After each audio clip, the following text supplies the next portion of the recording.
dans les Jeudis de l'entrepreneuriat. Nous recevons pour vous aujourd'hui Abdoul Karim Diallo. Il est le directeur général adjoint du groupe Sonoco, Société Nouvelle de Commerce. Également l'initiateur du Abdoul Social Entrepreneurship Program. Il nous en parle aujourd'hui. Bienvenue Abdoul. Merci. Merci d'être sur le plateau, les Jeudis de l'entrepreneuriat aujourd'hui. Alors, parle-nous du Abdoul Social Entrepreneurship Program. Qu'est-ce que c'est? Je commence d'abord à vous remercier de m'avoir invité à cette émission. Donc, Abdoul Social Entrepreneurship Program, l'initiative vient du fait que j'ai été pris pour être le parrain de la promotion sortante de l'université Nongo Conakry. Comme vous le savez, en Guinée, on n'a pas la culture qu'on appelle giving back.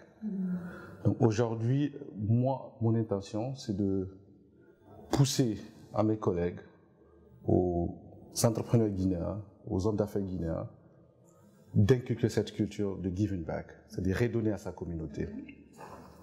Donc quand on m'a pris comme parrain de la promotion, je me suis dit, ce n'est pas juste aller participer à l'événement, c'est-à-dire le jour de l'événement, venir faire un discours ou prendre de l'argent donné à la promotion pour l'organisation de l'événement. Je me suis dit, il faut que j'essaye de redonner à ces étudiants. De faire plus. Donc c'est là que j'ai pensé à mettre en place l'initiative Abdoul Social Entrepreneurship Program. Pourquoi dans le social? Parce que je me dis aujourd'hui, dans tout ce qui est entrepreneuriat en Guinée, les gens essayent juste de voir comment ils peuvent gagner de l'argent, mais à la fin, ils n'essayent pas de voir comment redonner ce qu'ils gagnent à la communauté environnante dans laquelle ils évoluent. Donc l'impact social. Un impact social. Donc c'est là, je pensais à d'abord les former, parce que comme vous le savez, le jeune Guinéen, quand il sort de l'université, il a des attitudes en fait dans tout ce qui est théorie et tout ça, mais ils ne connaissent pas ce qu'est l'entrepreneuriat. C'est là j'ai essayé de ramener quelques formateurs pour d'abord les former, les parler disons de l'entrepreneuriat, de leur parler ce qu'est l'entrepreneuriat social, et à partir de là, ils auront un post-training d'environ 5 mois. Et les 5 mois, on va les accompagner à monter des projets qui auront un impact social. Pour la première édition, on a choisi 3 thématiques. Il y a la santé, l'agrobusiness et puis l'environnement. Comme vous le savez, dans ce monde, pour vivre, on a besoin d'être en bonne santé. D'être en bonne santé. On a besoin de manger et on a besoin d'être dans un bon environnement. Donc c'est pour ça qu'on a choisi ces 3 thématiques. Donc ces 3 thématiques, ils travailleront. Pour un début, on a pris 20 étudiants. Et ces 20 étudiants, ils sont répartis en 4 groupes. Donc ces 4 groupes, ils travailleront sur... chacun d'entre eux choisiront un thème sur lequel ils vont travailler. Et là, après le post-training, je financerai les projets bancables. En tout, il y aura 4 projets. Dans ces secteurs-là que vous avez mentionnés? Dans les 3 secteurs.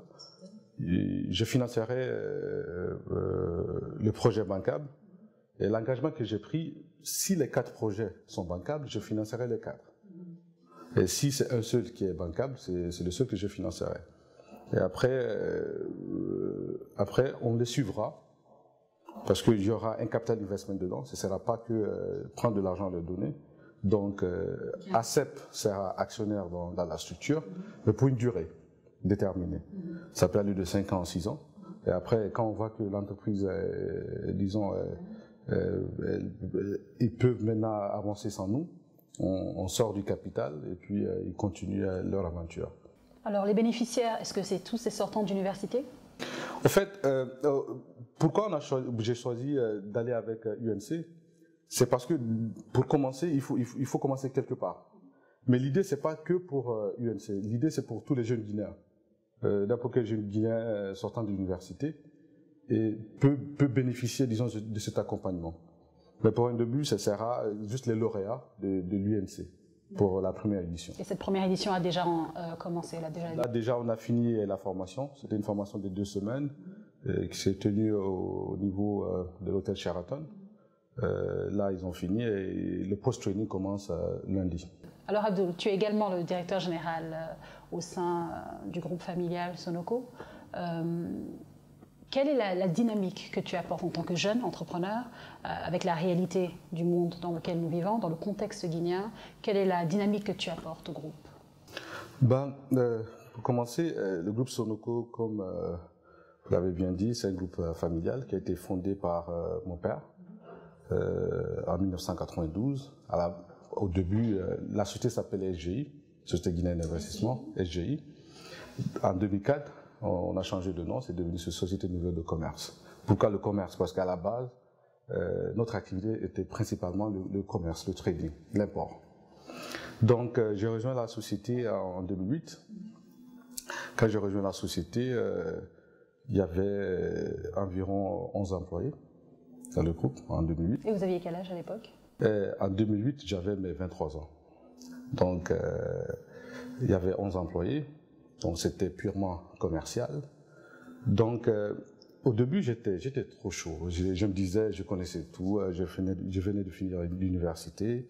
J'ai trouvé mon père qui est un entrepreneur, qui n'a jamais été à l'école, mais qui a le sens du business.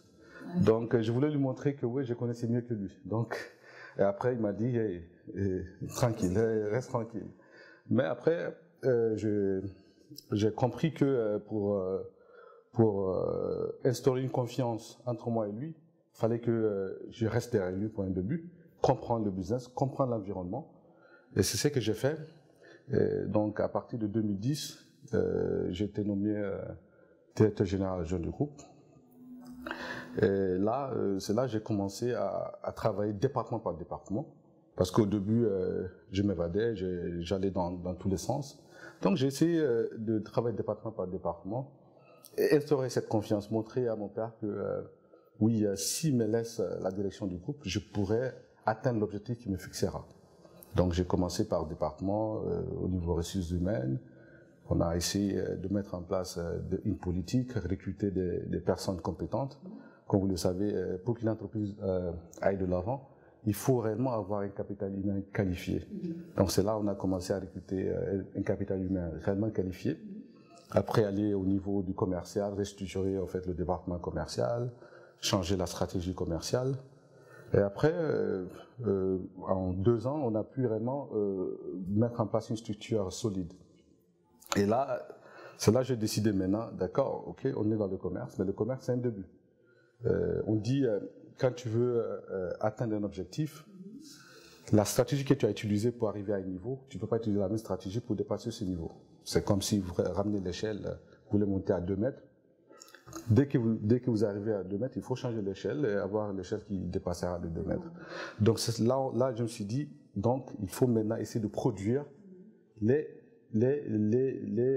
produits qu'on importait. Vu qu'on avait déjà le réseau, on avait le local, on avait le réseau, on connaissait bien le marché. C'est là où on a changé de stratégie. On s'est dit, d'accord, maintenant, au lieu que ce soit une société commerciale, il faut que ce soit maintenant une société industrielle. Donc c'est ça qu'on a fait.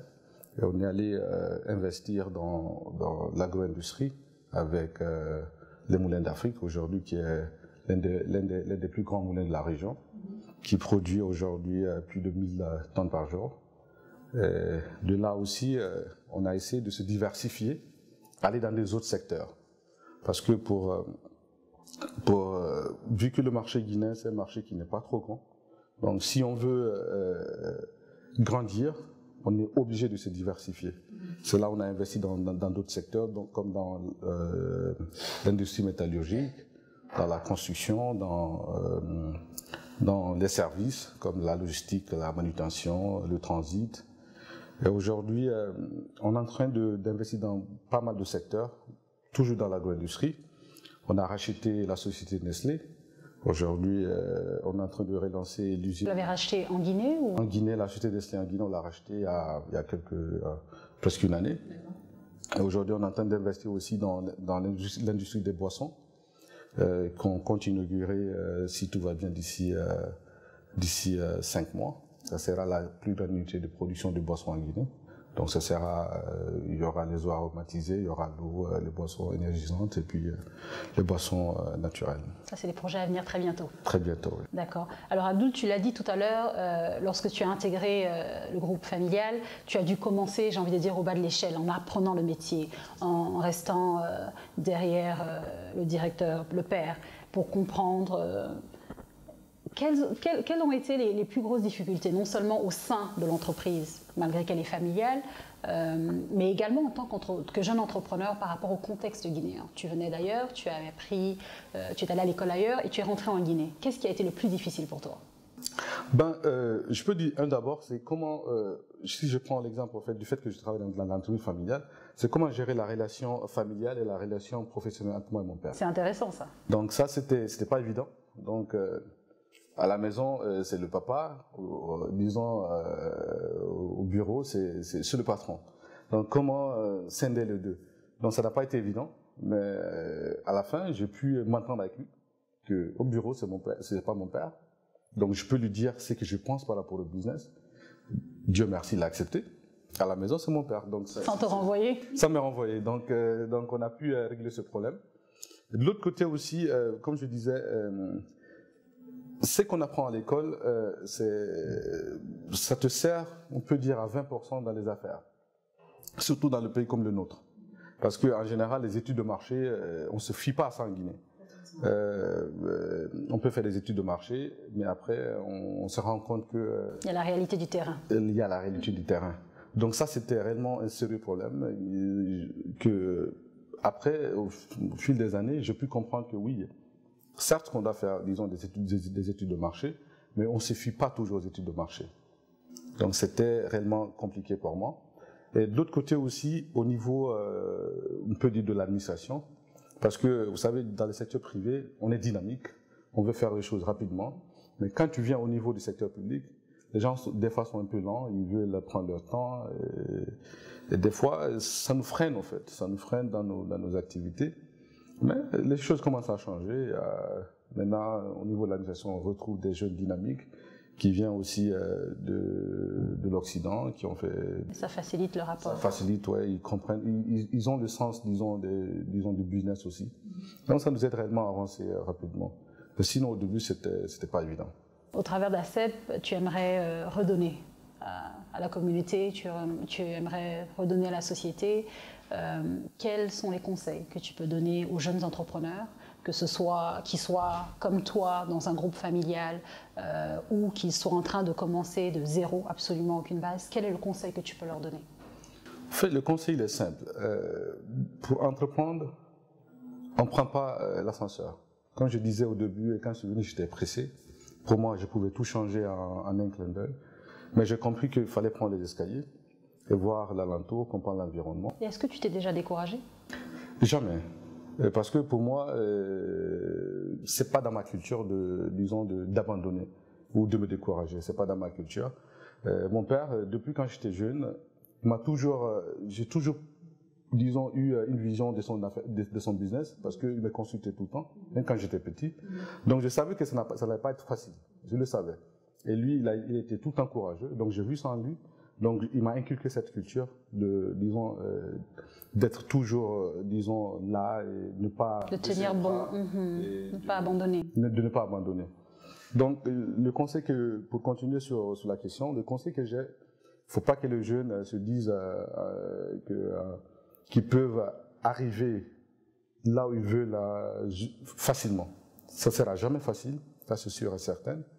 Même moi, j'ai rejoint la société, ça prouvait qu'elle avait déjà une base, mais ça n'a pas été facile pour nous d'arriver là où on est arrivé, de quitter de 12 employés à 1000 emplois en espace de 10 ans. Ça n'a pas été du tout facile. Vous avez combien d'employés à peu près? On a plus de 1000 emplois au sein du groupe. Au sein du groupe. On a plus de 1000 emplois au sein du groupe. Donc ça n'a pas été facile. On a pris les escaliers, comme c'est que les Américains disent step by step, pour voir l'environnement, essayer, disons, de résoudre des problèmes par-ci, par-là, afin d'atteindre l'objectif qu'on s'est fixé et de devenir leader dans notre domaine d'activité. Parfait. Merci beaucoup Abdoul d'être venu partager ton expérience et ses précieux conseils avec nous. C'est à moi de vous remercier.